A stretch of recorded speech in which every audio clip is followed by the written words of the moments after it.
Welcome to the Concealed Taco Dudes podcast. And more importantly, another installment of Storytime with Jason. That's right, it's just me again, but I have got something super cool for you today. But before we jump into our story for the day, I'm going to knock out our sponsors really quick. That would be NOE Bullet Molds at noebulletmolds.com. Use the code FLT001 for a significant discount there. You've got Black Ice Coatings at blackicecoatings.com. You can call them up and tell them you want it slickery, and they'll take care of you on all your gun finishes. Utah Air Guns at utahairguns.com. All your air gun needs. Use the code AIRCANDY and you'll get free shipping and free turret stickers. Mag Holder at magholder.com. Use the discount code GETINTHEVAN. I have candy. You'll save a decent amount on your horizontal mag carrier there. And last but not least, Concealment Solutions at concealmentsolutions.com, your one-stop holster shop. If you don't see what you're looking for there, drop me a line. I'm sure I can take care of you. Use the code SHOWMETHECANDY at concealmentsolutions.com and you'll save 15%, and I'll throw in some swag for you. All right, that out of the way, let's get into our story. The first time that I ever heard the name Jim Cirillo, and more so the Stakeout Squad, or the New York Stakeout Squad, was when I was taking my first Mag 40 class with Masad Ayub. Many of you were there, I believe. It was a good time. But he was friends with Jim Cirillo, and they talked a lot about different things. And of course, with Mass's love of studying police shootings and ballistics and things like that, I think he and Jim were like two peas in a pod as far as that goes. And so he talked to Jim a lot about his police experience and things of that nature. But the case when Mass brought up Jim in class was he was asking him about how he reloads when he's in a shooting and things like that. Jim happened to be in a lot of shootings in his career. That's kind of what we're going to be talking about today. But Mass wanted to know his technique and his equipment and what he did for quick reloads on the job when he was in a shootout when the case came up. And I don't remember the exact words. They're in the book. That wasn't one of the sections I marked, but you can read it. It's worth it. But basically, Jim's response to Mass on that question was, reloads are real easy. I just drop the empty gun and go for the second gun. That's when Mass coined the term the New York reload. Not a bad way to go when you're in the line of duty and in a unit that a shootout is almost imminent. So let's get into the book. The book is called Jim Cirillo's Tales of the Stakeout Squad. It's written by Paul Kirchner. This is an excellent read. It's when you talk about a book that you can't put down and is just draws you in and you want more, this book is exactly that. There's a few things I'm going to read to you, but I'm going to try very hard to not spoil the book for you so that you can get it and read it on your own. I will tell you, my copy was missing for about 4 or 5 years, and I didn't know where it was, and I wanted to read it again so I could do a podcast on it. I thought this would be something that you guys would be super interested in and like to listen to. Couldn't find it. Nobody had it. I tried to find it at a library. No libraries carried it. So I thought, I'm just going to buy another copy. It's, paperback. It's going to be, $10-15. Apparently, this book must be out of print. And the cheapest copy I could find was a used copy for $68. They went for as high as $200. So this book is a hot commodity. So it might be difficult to get your hands on one to read it. I don't know. I eventually tracked down, this is how we had Tommy on the show a couple weeks ago. He ended up being the one that had it. I thought that's where it was. Asked him. He said, let me go look. And he found it. And so got him on the show in addition to finding my much beloved book. So The New York Stakeout Unit, or the Stakeout Squad, was started in 1968 and was disbanded in 1974. The unit consisted of about 40 men, give or take, depending on the time period. The officers that were on the Stakeout Unit were handpicked for their marksmanship and things like that. Until this time, Jim Cirillo, I think he'd maybe drawn his gun once in the line of duty up until this time. In fact, a lot of his career he spent as a firearms trainer for the New York Police Department. And so he didn't have a whole lot of opportunity, I guess, to draw his weapon. Although the book tells a lot of different accounts on and off duty where Jim was required to draw his gun and fire it in several instances. When he was shooting, he wasn't missing. He, as well as several of the other members of the Stakeout Squad, the most prominent were Jim and the guy he was partnered with the most, Bill Allard. They were both highly competitive shooters, very accomplished shooters. So anybody who has the notion that competitive shooting and competition will mess you up for self-defense and things like that, this book is going to shut that theory right down. And there's a lot of other instances where that's just not the case. But in addition to being competitive shooters, Jim and Bill especially were total ballistic nuts. They loved the ballistics and in large part convinced the police department to move away from the old .38 round nose, ball ammo to a semi-wad cutter, which was significantly more effective. Anytime there was a shooting that they were involved with, the next day they had to go down to the morgue and identify the body as, yes, that's the person that was involved in the shooting and da-da-da-da, whatever. But Jim and Bill got the nickname at the morgue, the Ghouls, because most of the time, an officer went down to the morgue to identify a body in a situation like this. They were in and out as quick as they could. They didn't want to be there any longer than they had to, which is understandable. Jim and Bill were different. They wanted to examine the body. They wanted to see the effects that the bullet had on the recipients. I'm not going to call them victims because they put themselves in that situation. But they really wanted to know what was effective and the impact, literally, that their shots had on the people that they had to shoot. So they were very much students of the gun and students of the ballistics behind them. So let's get into the book a little bit. I want to start with an overview of the firearms that were involved in this specific unit. Keep in mind, this is 1968, so firearms that they chose were probably a little different than what we would choose today, but that's what they had to work with. So one of the most commonly used, the long gun, was the M1 carbine. They loved the M1 carbine, and they would typically cut them down because in these stakeouts, so I guess I should clarify exactly what this unit's doing. New York at the time had a reputation for being a very violent city, lots of armed robberies, and it was getting to the point they were starting to see robberies that were much more than just bad guys coming in, taking money and leaving. They were executing people in the store, like quite literally had them on their knees and shooting them in the head and then taking the money and leaving. And they decided that they needed to do something very specific to counter this activity and to kind of bring things into check. And so the stakeout unit was created. What they would do, they would get a request. So if you were a business owner in the New York area, say you owned a liquor store or a grocery store or something like that, and you've had issues with being robbed, you could put in a request to the stakeout unit to have one of the units come out, and they would basically set up camp hidden in the back of the store for a few days, a few weeks, a month, whatever, until somebody would come in to rob it.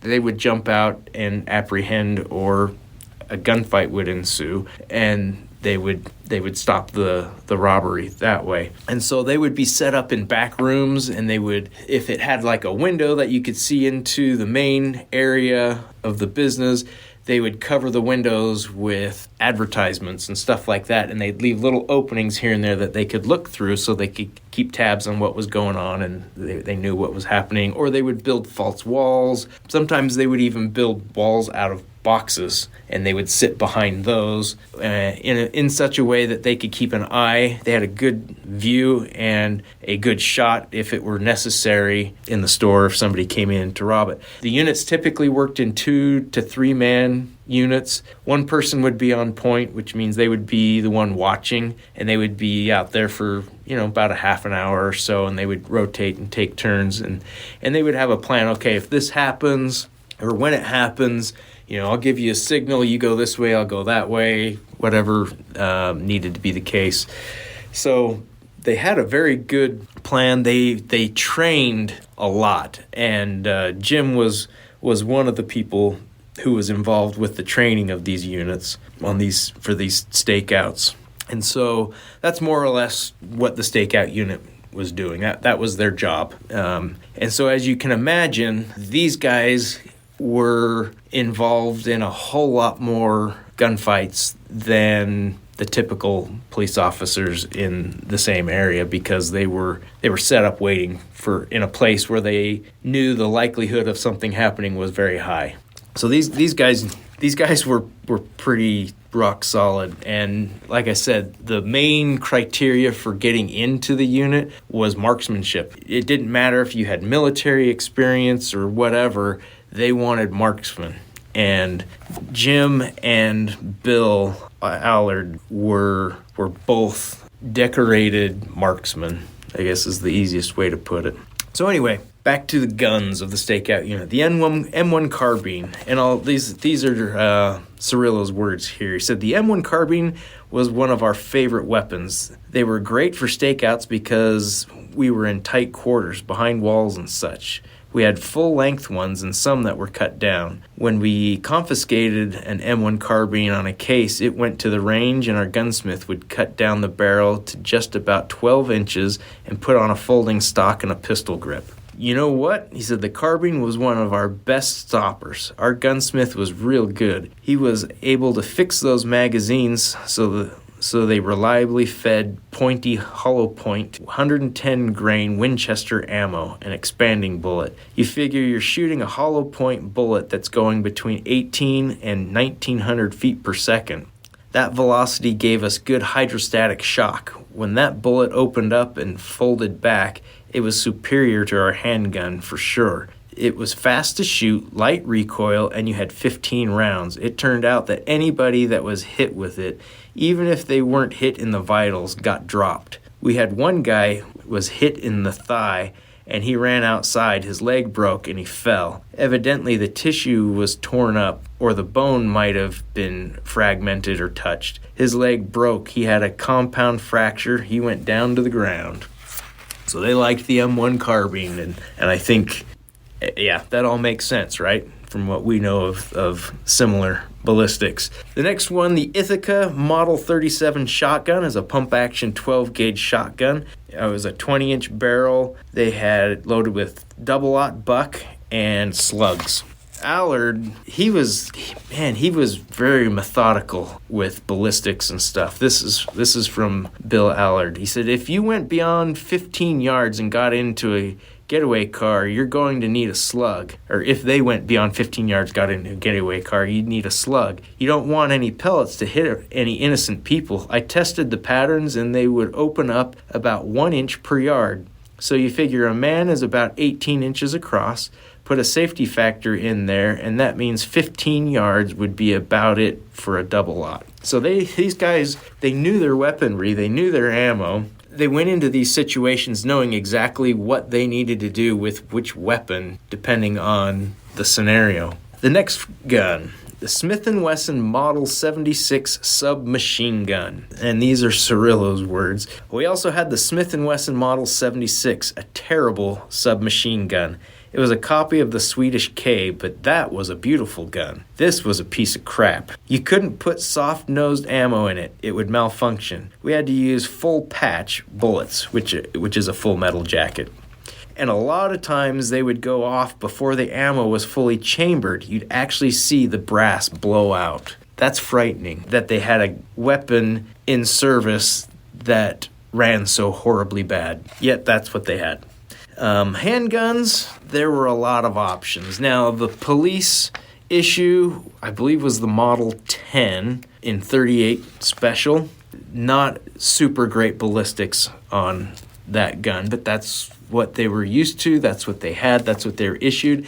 And that's the sidearm that was required that they carried. But there were no regulations on the backup gun that they could carry. And so Cirillo would carry a Colt Cobra as well as a Walther PPK chambered in .32. Now back, I think it was the last episode maybe, when we talked about military surplus guns that we wanted, and I mentioned the Walther PPK in .32. This is where that came from. He said, I also carried a PPK. That's a funny story in itself. A friend of mine gave me this PPK 32. He says, this was taken off an SS Colonel. I says, yeah, sure. I'm carrying this in a crotch holster, which I don't know exactly what a crotch holster is, but that scares me a little bit. He says, and it's getting little flecks of rust from sweating and such.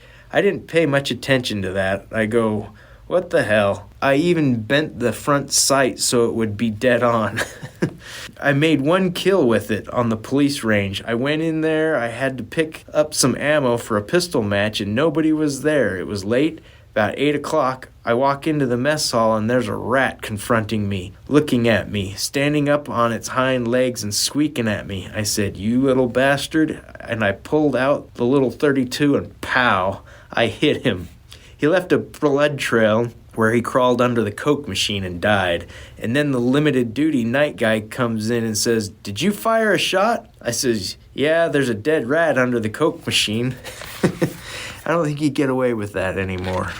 He says, this .32 had Nazi markings, and at the front of the slide it was engraved RZM. I said, gee, I wonder what the hell that is. And one day I'm reading in NRA magazine, and it says the RZM PPK was a set of pistols that Hitler bought as Christmas gifts for his SS leaders. I'm carrying this thing, this collector's item, in a crotch holster. He says, I tried to clean all the rust off of it as best I could, and I sold it. Can you imagine what that would be worth right now? That's amazing. Allard, his backup gun, I guess I should say, because he was required to carry his .38. So his backup gun, which is what he typically used first and foremost, was a Colt National Match 45. Now, this was a pistol that I believe he won or he used in, well, let me read it. He said, I bought my National Match 45 at Camp Perry in 1967, the last year they sold them. The following year, I made Distinguished Pistol with it. I made the President's 100. In 1973, I went to Quantico as a guardsman and won the National Service Pistol Match with that gun. I competed in many team matches with it. So this is his 1911 that he's competing with, that he's taking into these shooting situations, these stakeouts. Now, I don't believe he altered it at all as far as lightening a trigger or doing some of the things that we commonly do nowadays for a competition-only gun. But it says in 1911, they've got fantastic triggers anyway. So that's what he carried a lot. Here's Allard talking. He said, Masada, you once asked me if that gun was documented in shootings. I say, yeah, every time you shot somebody, you had to make out the paperwork and put it into the report. He says, wow, that gun's worth a fortune. I say, what, are you kidding me? He says, no, people would bid on that like crazy at an auction because of its history, and you can back it all up. I told my wife, when I die, take this thing to Sotheby's. That's pretty good. Getting into the ballistics end of things, Cirillo and Allard this is Ed Mansfield, who was also on the thing. He said Cirillo and Allard were really ballistics nuts, more than gun nuts. When we started staking out supermarkets, they would go into the meat lockers in the back and shoot into sides of beef, then cut the bullets out to see what damage they did. They would take a wad cutter and load it in backwards because it has a very deep hollow in the back. They tried filling it in with mercury and putting a shotgun primer over it to see what would happen. They loaded very hot. When Jimmy was on the line at the range shooting with everyone else, you'd hear bang, bang, bang, boom. The range officer would come running over and say, you damn stakeout guys. So these guys knew their stuff. Here is Jim Cirillo talking about a specific shooting. Might have been his first one in the stakeout unit. He says, Cirillo, in my first gunfight, I fired 6 and my partner fired 1 shot from his shotgun. I didn't even know I'd fired 6 because I never went to the 7th hammerfall. There were no more targets to shoot at. You ain't never gonna know when that gun is empty till you hear click, click, click. You won't be able to count those rounds. Afterward, my partner told me I only fired 1 shot. I said, no, George, I fired 6. He said he only heard 1 shot. He fired a 12-gauge shotgun 2 feet from my ear. I never heard it. I didn't feel it. So certain things occur. Your body seems to have some sort of protective mechanism because my ears didn't ring. If you had done that at a pistol match, I'd probably be in the hospital. Evidently, under the adrenaline or whatever, the body must protect itself. You don't even feel or hear the shots. That was good information. This is him talking about one of his superiors, I believe. Joe Valpato felt that the other guys who weren't the top-notch gunmen and didn't have confidence in their abilities may inadvertently be blowing the plans. Here's what we think they would do. We think, we're not positive, we sometimes built these dummy walls and hid behind them, and then they're making noise, or they're smoking, clouds coming out the top, or they would maybe stick the shotgun muzzle out, exposing it. They might be thinking, hey, let me just sit here, relax, and have fun. They didn't want to get involved. So Volpato was wondering why Bill and I were getting so many hits. A hit meaning they were involved in a lot of shootings. A lot of the places that they were staking out were getting robbed. Volpato was wondering why Bill and I were getting this many hits. They were thinking of staking us out, he told Masada Ayub. Cirillo and Allard are like a couple of rocks. They just sit there quiet as hell. What the hell? We were deer hunters, shooters. You know how me and Bill used to hone our skills? We'd go woodchuck hunting with our handguns, sneak away between the hedgerows and catch the woodchucks. So Jim and Bill were avid hunters and outdoorsmen and things like that. One thing that I am noticing, I've been reading a lot lately, a lot of different things. World War II stuff, historical stuff. This book, the guys that have a tendency to be, I want to say, the deadliest in shootings and stuff like that, all seem to have the commonality of having hunting experience, whether it be they grew up poor and that's how they put food on the table, and if they didn't make a hit, they didn't eat, to sportsmen like these guys who that was one of their passions. So I think having hunting experience played a big role in Jim and Bill's effectiveness in their job. This next one, this is a little bit longer, but it plays out kind of the way a lot of these things went. This one was a little bit exceptional, though. This was another stakeout. One of Cirillo and Allard's most memorable shootings occurred at the Air Host Inn on Rockaway Boulevard in Queens near Kennedy Airport. This particular hotel had a rash of holdups. On one occasion, there were 2 off-duty patrolmen manning the desk when the robbery occurred. When the place was robbed again, the bandits got away with the patrolmen's guns as well as the contents of the register. Well, that's embarrassing. When detectives from the 103rd Precinct got a tip that a nearby hotel was going to be robbed, they staked it out themselves rather than bring in the stakeout unit. They placed one detective behind the desk posing as a clerk and the rest hid outside. When the robbery went down, their lack of expertise showed. The detective on the inside was taken hostage, while the detectives outside did not find out quickly enough that a robbery was underway, and even then they had to wait until their inside man was in the clear before they could shoot. 20 shots were fired. One gunman was killed, but the other 3 escaped with the money. It was a fiasco. Sergeant Pete Milo of the stakeout unit said, "This probably seemed very sophisticated to them, but we would never have permitted that kind of deployment. We have made a science of stakeouts. Our expertise is matched nowhere else in the police department." After that, the stakeout unit took over. On November 28, 1970, a lone gunman tried to rob the hotel and took 2 shots at the stakeout team that confronted him. They fired 4 shots at him in return. He made it outside but fell dead beside his stolen car. On March 5th, 1971, Cirillo and Allard were staking out the Air Host Inn, both armed with shotguns and their usual sidearms. When the robbery occurred, Allard was on watch. And these are Cirillo's words now. "We're in this hotel, in this back office, which had adjoining entrances into the front office. We had put these flimsy curtains there, and we're in the dark hiding. Sure enough, a team comes in the hotel, and Bill says, 'Get ready, Jim, I think something's coming up.' Sure enough, one fellow whips out a rifle from under his coat, whacks the man at the switchboard, breaks his glasses and bloodies his nose, and knocks him down. I say to Bill, 'Is that a centerfire rifle?' He says, 'I can't tell.' We knew that a centerfire rifle would go through the Davis aircraft vest, through both of us. It was a very antiquated and low-tech vest. I say, 'Bill, when we go out, make sure there's a wall of lead between us and them.' Then the other robber goes underneath the lift-up counter of the front desk, starts smacking the other guy around and tells him, 'Give me the keys, where's the money?' He starts taking the money out of the till and then takes the keys off the clerk, and he's saying, 'Is there any money in this drawer?' I don't know why the desk clerk did it, but he says, 'No, there's no money.' The guy opens it up with the key and there's cash in there. He got the clerk on the floor and he starts kicking him. We wanted to go out then, but we couldn't, or we would have had a hostage. We had to let him get out from behind the desk.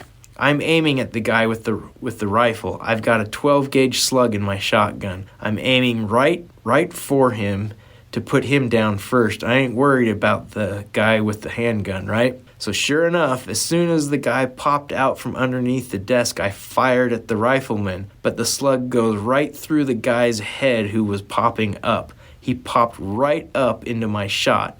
The slug went in his ear and split up on his jaw. Bill shoots, the rifleman goes down, but the one I hit in the head falls on top of him and soaks up all the rounds. I fired my other slug and my first round of double-aught buck. Bill charges ahead of me, and now I'm afraid I might catch Bill in the pattern, so I stop shooting. Bill's shotgun goes dry. The rifleman is still trying to throw the dead guy off of him. He's still got the rifle pointed at us and is still trying to get up. And with that, I see Bill's shotgun hit the deck and out comes his .45. I actually saw 3 pieces of .45 brass in the air as he's shooting. Bam, bam, bam, bam, bam, bam. It was unbelievable. But this other guy is laying on the guy with the rifle, soaking up all of Bill's rounds, until finally the guy with the rifle rolls the other guy off him. After 8 rounds, Bill's .45 goes dry. He comes out with his .38. And this is weird. I learned something real quick at this one. You don't aim at the traditional chest spot if the guy's laying flat on the ground, because the bullets were skidding off the rib cage and coming out past his neck and not hitting anything vital. That's a .38 for you. Those were my words, not Jim's. It wasn't until Bill lowered his aim and I saw the bullets hitting down to the belt buckle that he was able to get into the body cavity and hit the heart. Finally, this guy succumbed. When Joe Valpato, CO of the stakeout unit, saw pictures where they had put rods in the guy where all these rounds went in to show the track of the bullets, he said, "He looks like a porcupine." We fired, 20 22 shots before the guy succumbed. It was funny watching the ballistics detectives leaving that place. They had a cardboard box loaded with files of different cases. I mean, we're shooting double-aught buck, 45, 38, and they had to pick up all the cases. After every shooting, we had to go to the post-mortem the next day and work with the medical examiner. We saw how the shots had skidded off the sternum, gone up between the ribs and the skin, and come out of the shoulders. Only one went into his neck, but it didn't hit the spinal column. As we're leaving the morgue, this young fellow comes running up and says, "Hey, are you the guys from the stakeout squad?" We go, "Yeah, why? What's up?" "Well, the commissioner, he's pissed off. He wants to know why all these shots were fired, why 22 shots were fired." Bill said, "I ran out of ammo." The commissioner wasn't there watching this crazy bastard with the rifle trying to get up. When you're thinking that this guy's got a centerfire rifle and he could take you out with your vest, you'd be surprised how fast you can shoot. It had to be less than 5 or 6 seconds.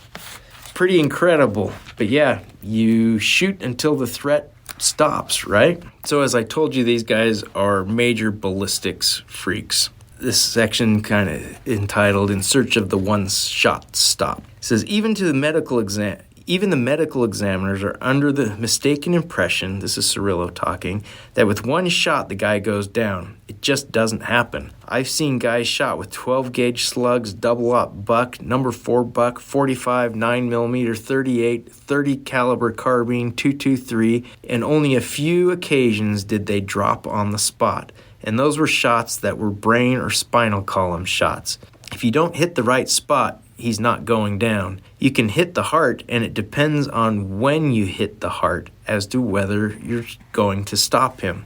If you hit the heart when it's full of blood and you cut the blood flow to the brain, he'll fall right down. If you hit the heart right after it's pumped the blood, they'll have a few seconds to do a job on you, and they'll do it. They don't stop moving at the first shot. Of course, the MEs, medical examiners, would tell us we were pumping slugs into them so fast that they couldn't stop moving. We had 2 fellows that used to shoot everyone in the buttocks, in the pelvis. I used to call them proctologists. Tell you what, though, buttocks shots knock them down. It seems when the bullet hits that pelvis, it interrupts the message from the brain to the feet and they fall. If you're trying to knock a guy down and you're afraid of your shot coursing too high, if you can get yourself elevated and can shoot down into the butt, you'll knock them down. But you've got to make sure there's nothing in their hands and be ready to pop them again in case you still get fight off of them. They're still dangerous. They still have the ability to shoot back. We had a case of 2 brothers, bank robbers, and a cop drops them both right outside the bank. This was years ago, even before I was on the job, but I remember reading about it. They threw away their guns, and as he's taking his notes, they popped that cop and then 2 others that came to the scene. Each of those bank robbers had 4 guns hidden on them. The second set of cops challenged them, and they threw their guns away. They said, "We give up, we give up." The cops see these guys down, blood all over. They had thrown their guns away. They figure, okay, they can't do anything. They're down. They're gone. And then both these guys pull another gun and shoot them. That's kind of a scary one there. Another one of Jim's stories from his words. Dan Matthews was one of the guys we picked up when we couldn't get any more firearms instructors. He was one of the guys we pulled in from the job, and then we trained them and picked out the best from something like 110 guys. We picked out the top 30. Dan was one of them, and he got one of the best shootings ever, which I totally admired. It was just when we went to the new ammunition, after I embarrassed Lieutenant McGee about the round nose ammo, and we went to the semi-wad cutter ammunition, which gave us about 20% improvement in efficiency from the round nose. If he would have used round nose, I don't know if he would have made the shots, because the sharp flat edge of the semi-wad cutter cuts in, it doesn't ever veer off, plus it does more tissue damage. Dan was in a liquor store in Queens in the back, hiding behind a box wall that we built with an opening we could look through. And 2 guys came in around 3 o'clock. One says, "Let's see this, let's see that." And then, sure enough, out comes the 45. and he puts it right to the store owner's head, cocked. So Dan says, I'm not going to take a chance. He takes his Model 10, he put the sights right between the guy's eyes, and boom, he catches him right between the horns. We were doing a stakeout there several days later, and Stanley, the owner, he says, Jim, I couldn't believe what I saw. He had the .45 to my head. The next thing I saw was a blood spurt coming out of his head like a hose, and then I heard the shot. And then I just see him slowly fold to the floor. His partner reaches down and says, Floyd, what happened? Floyd, what happened? He picked up the gun, and I hear Dan yell from the back, drop that gun or you'll go too. This guy just looks around like, where'd that come from? And he's still holding the gun. Dan didn't waste no time, and boom, hits him square in the heart, folds him right over the second gunman. 2 shots, 2 perps, one on top of the other, 15 cents. He got rid of 2 skells. Skells is a slang term for junkie, drug user. This was Dan's first shooting. He goes over and saw what happened and yelled to his partner, Hey, Budici, call emergency service, call SOD, call the precinct, get an ambulance, and listen, we ought to call Lieutenant Brady. Banducci comes over, looks down at the one laying over the other like cordwood and says, Relax, Al, there ain't no rush. Stanley, the guy who owned the store, never moved from his spot. He just turned around, took a bottle of scotch from the shelf, pulled off the cap, and said, I'm going to get drunk. Crazy. Here's another excellent one. And then I think I have so much stuff marked in this book that I want to read, but I don't want to spoil the whole book for you. This one's really good. In January 1973, 4 black Muslims killed patrolman Stephen R. Gilroy, wounded 2 other patrolmen, and held 12 people hostage over a 3-day period at John and Al Sports Incorporated in Brooklyn. Now, these are Cirillo's words. My boss, Lieutenant Brady, offered the stakeout squad to make the assault. I say, Boss, what are you, crazy? These guys are in an Army-Navy store equipped with armor-piercing ammunition. It would be suicide. We don't have anything that'll stop that, and we won't be able to move that well to make the assault. Then I say, I know how to do the job. He says, how? I says, we get the foam truck from Kennedy Airport. We punch a hole through the wall and pump foam in there. Then we cut a hole for the stakeout squad to go in on our hands and knees. We know they're all wearing combat boots, so as we crawl through the foam, if we find a pair of combat boots, we just shoot straight up into their balls. He says, that might work. As it happened, while the gunmen were distracted by police activity, the store owner snuck the hostages out through a hidden staircase in the back of the building. 4 hours later, the gunmen surrendered. So they didn't get to try their foam and crawling through the foam and shooting up into their balls. Anyway, here's another good one. Cirillo had a great sense of humor. It might have been a little morbid, but I think that's understandable. After 2 of my stakeouts resulted in 3 men killed and 1 wounded within a week, Lieutenant Brady came to see me and said, Jim, I just can't keep asking you to kill like this. To jerk Brady's chain a little, I say, boss, it ain't that bad. What do you mean, says Brady. I say, it's just like deer hunting, only it's in Brooklyn, and they're not edible, and you can't mount the heads. Oh, I'm sure that got his dander up. Here's one that went a little bit differently. It says, Mansfield recalled that when he was teamed with Cirillo, they made an arrest of a youthful-looking robber who tried to hold up a dry cleaner. The robber had his hand in his pocket, and Cirillo suspected he was not armed. Removing his heavy gun belt and bulletproof vest, he slipped his Model 10 in his waistband. Sneaking up behind the suspect, he wrestled him to the ground and handcuffed him. Turned out to be a 14-year-old boy armed with a starter's pistol. Masada Ayub once asked Cirillo to tell him which confrontation he was most proud of out of all those he had had. Cirillo named this one, as he had followed his instincts and not needlessly taken a life. So he wasn't just a bloodless killer and, one that didn't care about people. In fact, in a magazine interview later on, this is how it went, and it kind of supports that idea. Cirillo told an interviewer from FHM magazine, "I often get asked how it feels to shoot and kill. They talk about trauma, but I never felt a damn thing. Last night I watched Terms of Endearment. That was so sad, but if you were to harm someone and I were to take you out right now, I wouldn't shed a tear." No one mentions the many lives we save by putting these people away, Cirillo pointed out. His compassion for the victims of crime was clear, as was his concern for innocent bystanders, whose safety he always put ahead of his own. His compassion and concern were colorblind, something that his superiors in the police department probably could not have understood. They viewed the situation in racial terms and focused on the political ramifications. He viewed it in terms of right and wrong and focused on the front sight. So that's... He was known as being a very compassionate person and being a very happy person, very smiley and energetic and very engaging person.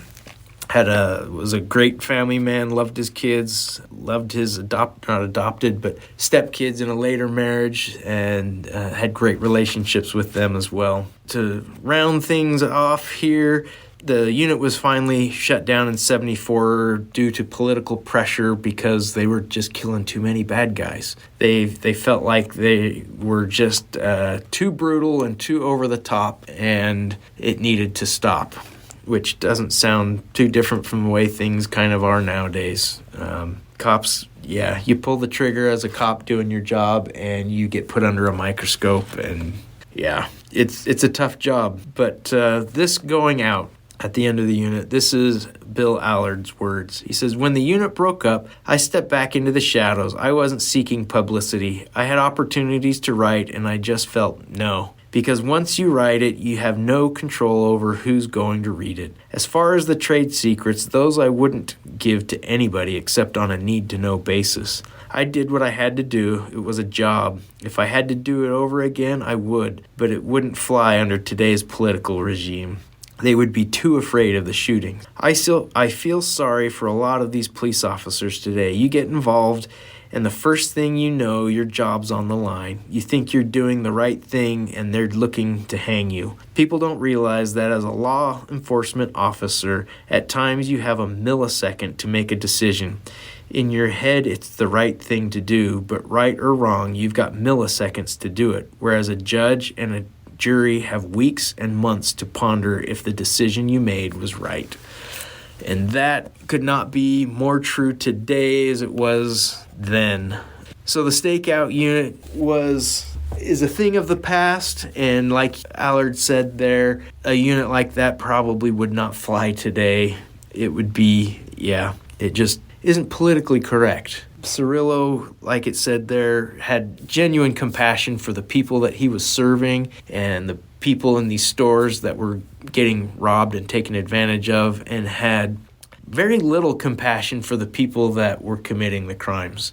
You know, they did what they needed to. There was one instance where a new officer was questioning how quickly they were shooting in these situations. And Jim told him, he's like, "You don't have time to think about it. If you come out yelling, 'drop your gun,' and you hesitate to see if they're going to drop their gun and comply with you," he's like, "you'll be dead before you know it." Well, soon after that, this guy went into a stakeout, so he was on the stakeout unit, and did just that and caught 2 rounds, I believe, in the chest. Luckily, he had his vest on and survived quite well, and they were still able to eliminate the robber, but learned really quick in a shocking fashion that Jim knew what he was talking about, and that you couldn't hesitate and wait for, let's see if these guys are going to play nice or not.